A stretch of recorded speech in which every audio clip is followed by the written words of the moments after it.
Olá, morada acadêmica, seja bem-vindo.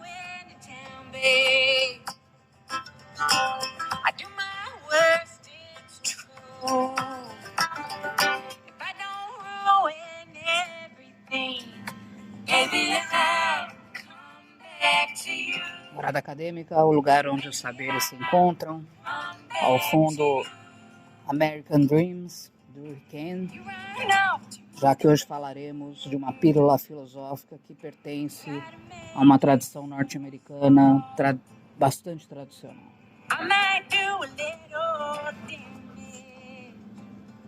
Vamos lá? Vamos falar da filosofia pragmática. Pragmática, né, que lembra a palavra pragma, que quer dizer ação. Então, já se conta só pela semântica que vamos esperar no âmbito dessas ciências contemporâneas, não é? Esse pragma, que significa fato ou ação, né? Vai de alguma maneira, então, revelar estudos pragmáticos na área filosófica, mas que também vão alcançar a área da sociologia, da antropologia e de uma psicologia social, principalmente na chamada Escola de Chicago.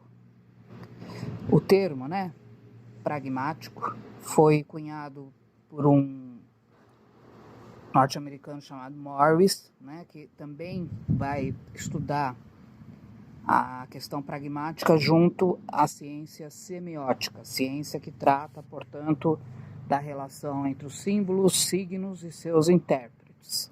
Ou seja, como esses signos, não é?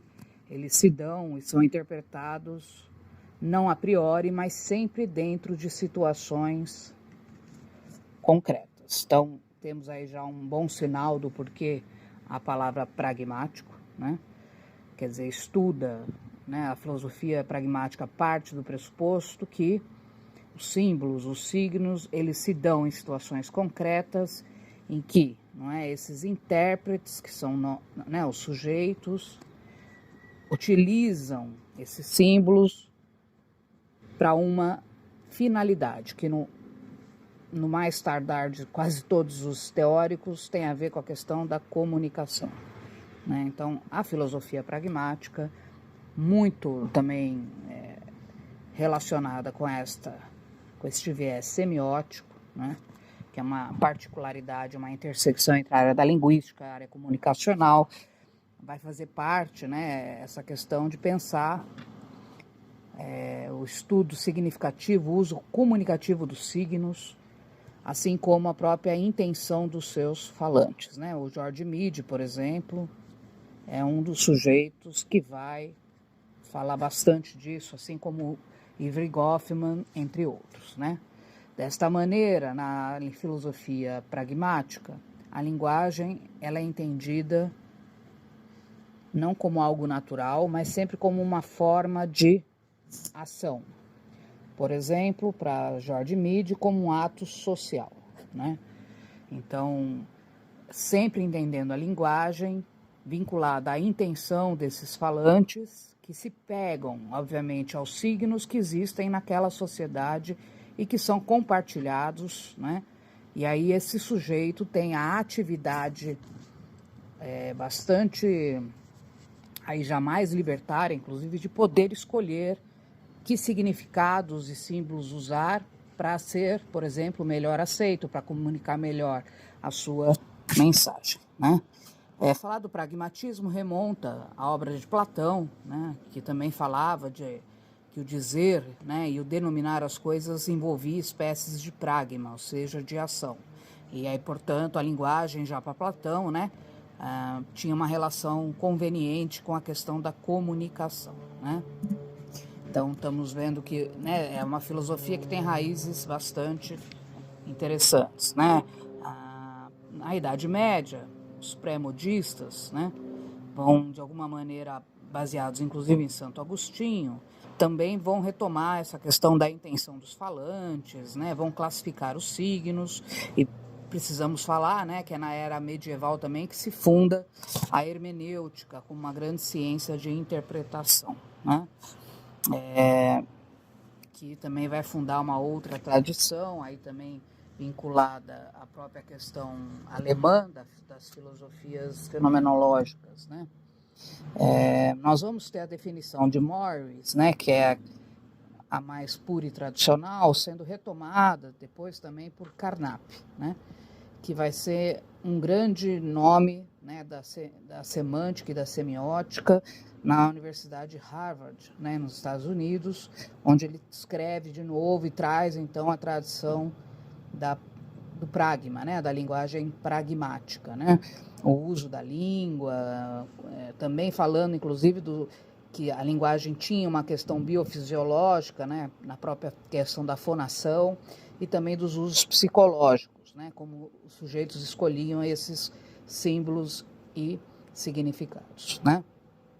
Então, essa ideia carnapiana de pragma ou de pragmática, não é, retoma a sua origem, inclusive, né, epistêmica. Tá?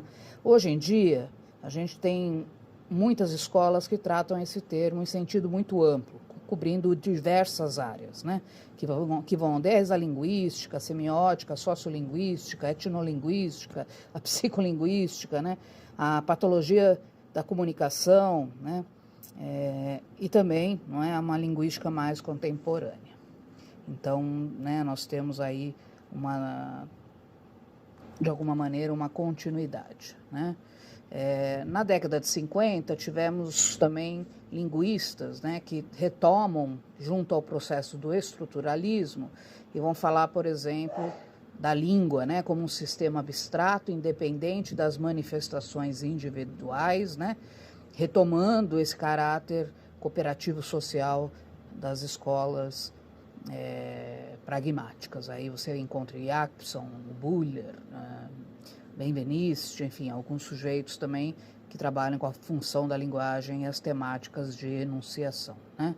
Um grande nome que também retoma essa discussão e que é muito hoje lido e discutido é o Wittgenstein, né, que entre 1930 e 1947, durante o seu magistério em Cambridge, determinou, não é, uma grande ruptura na filosofia ao olhar para os fenômenos da linguagem e da significação, né, também como aquilo que faz fazer.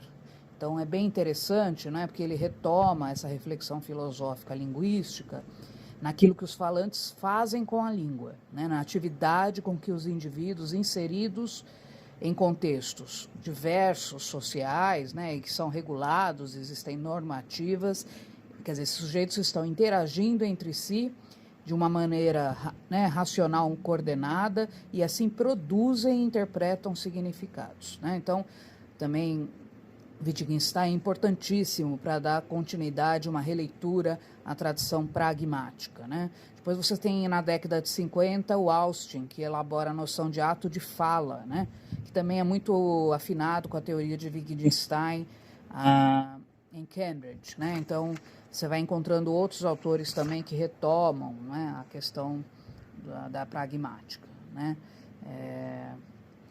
Você vai encontrar, e para nós da psicologia, o pragmático está muito vinculado, né, para a psicologia interacionista simbólica, com filósofos como John Dewey, o próprio George Mead, o Blumer, né, o próprio Goffman, que vão fazer parte dessa sociologia pós-compreensiva. Penso que com isso finalizamos de maneira bastante interessante, né? Mais uma pílula filosófica, trazendo dessa vez a questão da pragmaticidade, do pragmatismo ou da filosofia pragmática, como vocês preferirem, né? Esteja sempre com humorada, né? O lugar onde os saberes insistem em se encontrar, né? E até a próxima.